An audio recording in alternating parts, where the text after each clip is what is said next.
to say that our country is in crisis. Because truly, I think we're in crisis. And as statesmen and women of this hallowed chamber, we must rise to the occasion to save the nation. Nigeria needs to be saved. Your Excellency, Mr. President, in 2012, you and I were on that side of the chamber, and we had reasons to raise a rhetorical question. Do we have a government? Under circumstances that are not as severe as what we are expressing now. Your Excellency, we are dealing with a situation that is very, very, very grievous, because lives are no longer safe in Nigeria. And every day we are raising motions here about killings in their scores, missing people in their hundreds, in a nation state. Mr. President, there's a problem, and we must confront that problem. I pity Mr. President, because I remember he used to be a military governor of Northeastern State many years ago.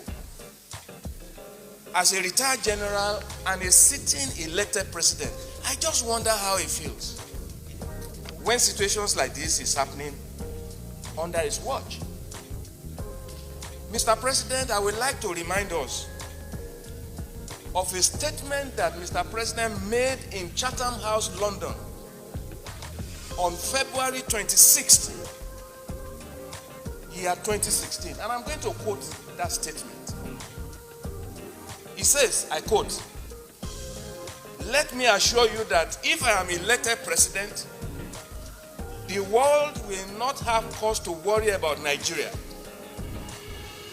That Nigeria will return to its stabilizing role in West Africa, and that no inch of Nigerian territory will ever be lost to the enemy. And I, Muhammadu Buhari, will always lead from the front and return Nigeria to its leadership role in regional and international efforts to combat terrorism." End of quote. Mr. President, the President needs our help, and I'm going to tell you us how. If the President will not come to address the nation in Parliament, let the Parliament go to him and tell him and remind him of this statement, that he should provide the leadership. We have a duty as statesmen here to save our nation, and whatever help Mr. President needs that the Senate can provide for him, we have a duty, a constitutional duty, and under oath to provide that support. The President must be reminded of this statement. He made it in Chatham House in London. He did. And we cannot afford for this statement to fall flat on ground. 300 people missing in Katsina, the home state of the President. Last week, we debated Borno here. Again, we are debating Borno today. What's going on? If the President will not come to us, let's go to him. Let's go as a delegation of this chamber and go and meet him and encourage him to do the needful, so that it will be on record that the Senate is not in compliance. It's not in complicity with what is going on.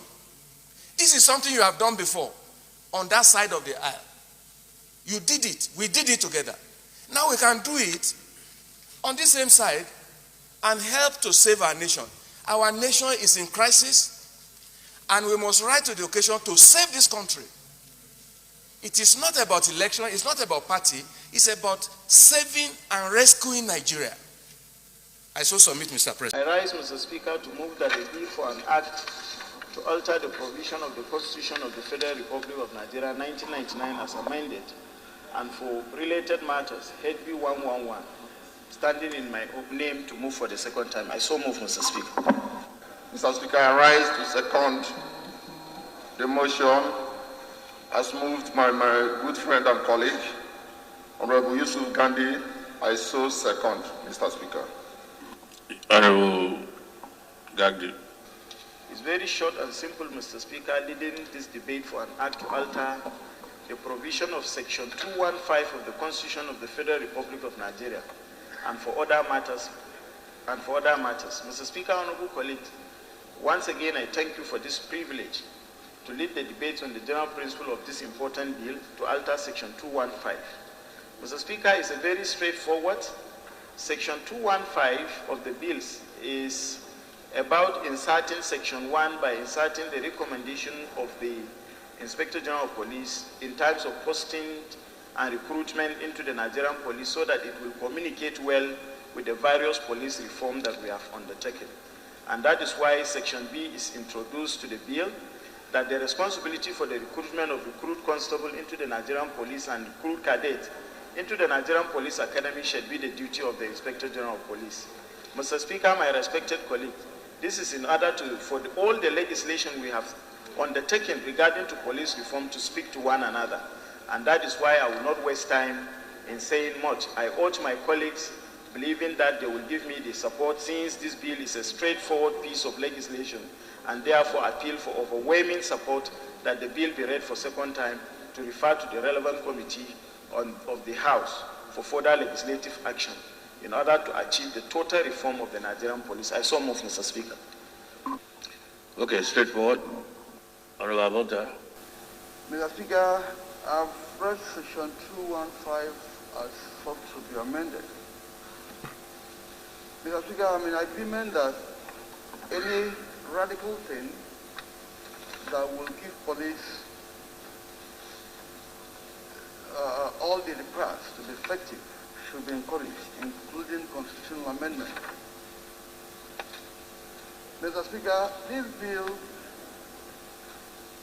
from what I saw here, seeks to authorize or to grant rights, powers to Inspector General of Police to do recruitment as against the Police Service Commission. My brother, I want to see in the wisdom of those who crafted and said Police Service Commission should recruit, should post, is big. Where you domicile it in the IG, the right to recruit and post. Mr. Speaker, absolute powers, absolutely, will give us danger. Recently, Supreme Court nullified the Court of Appeal, Court of Appeal. This matter was tested in court where police, IG and so on, did certain things, recruitment. The Police Service Commission went to court and said, no, this is our right. Mr. Speaker, Police Service Commission has a federal character resemblance. They decide who is employed and who goes to which state. If you're asking us now to allow Attorney General, one man, to sit down, decide, Inspector General of Police, one man, to sit down, decide who is getting recruited, who goes to Abia, who goes to Sokoto, he'll be overburdened. He will be saddled with too much, not knowing what to do.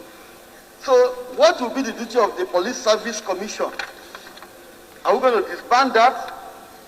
So I should think that we should step this down and look at it and look at the ways and means. What he's trying to do, I agree, is to make flexibility for the IG to send a command. You, I know you right. Come on, you go and get Abuja in order without passing through the protocols and the bottlenecks.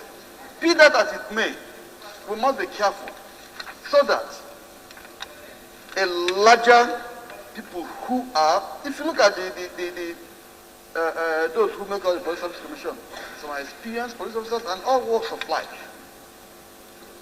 We should not do this because we want to give the IG flexibility to run the command. I agree, but there should be a valve, and that valve is the Police Service Commission. On that note, I should think that we should step this down and look at it in a way so that we do not grant too much rights by one person. On that note, I submit, Mr. Speaker. Honorable Gagdi, Honorable Amonta raised a very germane issue about the conflict between the Service Commissioner. So, yeah, do you want to reply?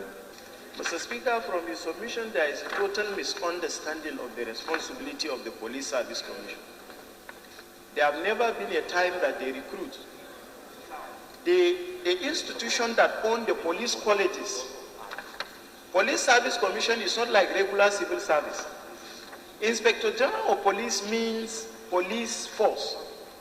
Just like in the military, in the army, in the Air Force, in the Navy, the service chief reserves the right to recruit the type of characters, being the operational commandants of those security agencies that they want in the service. The Police Service Commission responsibility is to appoint. After recruitment, they give appointment. That is what the law says. So there is no contradiction. This is just to further strengthen the Police Act that was signed by Mr. President. The responsibility of the Police Service Commission is, after the Inspector General, who knows the quality of the people they want in the police force, finish recruitment, this has been the ideal work. They now forward it to the Police Service Commission to issue appointment letters to those officers, operational officers that are recruited. But for administrative staff of the police, it is the responsibility of the Police Service Commission to do them. Institutions that own training colleges in the police is not the Police Service Commission. All the training colleges in Nigeria that is responsible for the training and recruitment of the police belong to the police force. So if you give the responsibility of recruitment to a commission who does not know the operational demands of the Nigerian police, I think, sir, you will be suffocating the security institution in Nigeria. This is not an invention, it's not a new thing. It has been what is in practice, is just to be able to strengthen the various legislation we have put in place. There is no conflict whatsoever, Mr. Speaker. What about the appeal court's decision? Sir, the appeal court decision was prior to the signing of the Police Act, and there was no any piece of legislation, even in the past record, that Police Service Commission was allowed to do recruitment in the Nigerian police. So it was prior to the signing of the new Police Act by Mr. President. That was why that judgment went that way. And it is still, there is a stay of execution in court, and the matter has been put to stay, and it is presently in the Supreme Court to be able to rectify it with the existing 2020 Police Act that was signed by Mr. President. The Police Service Commission reform bill that was moved a couple of days ago, it was actually your bill. You were the one that sponsored that bill. Yes. And I want us to be sure that you are not trying to reverse your own bill. No, because sir. I don't think your bill was talking about appointments. I think your bill was talking about recruitment. Yes, sir. Yes, sir. So if your bill was talking about recruitment, which you moved here 2 days ago, Yes, sir. it appears that you have not brought a constitutional provision to reverse the bill that you moved 2 days ago.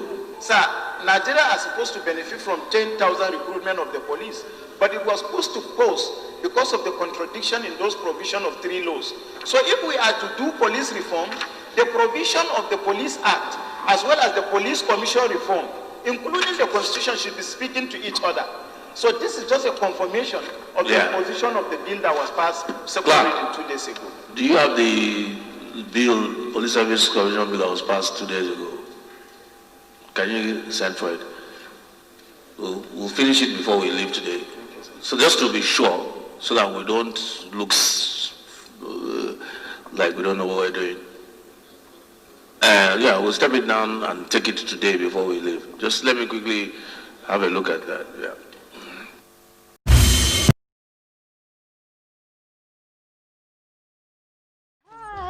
welcome to my channel. If this is your first time or first day of coming across my YouTube channel or seeing my face, you are highly welcome. Herzlich willkommen zu meinem Kanal. Mein Name ist Linda Chukwuezi. It comes as Miguel. On that red button that says subscribe and you turn on the notification bell so that you'll be able to get information on the Bis zum nächsten Video und einen schönen Tag. Tschüss. Tschüss. Bis man subscribe to LYNDA'S TV show. What are you waiting for? Click on that red button that says subscribe. You turn on the notification bell so that you'll be getting more updates from me. Leave your comments down below and share this video with your friends, families, and colleagues until we meet again in my next video. Bye bye.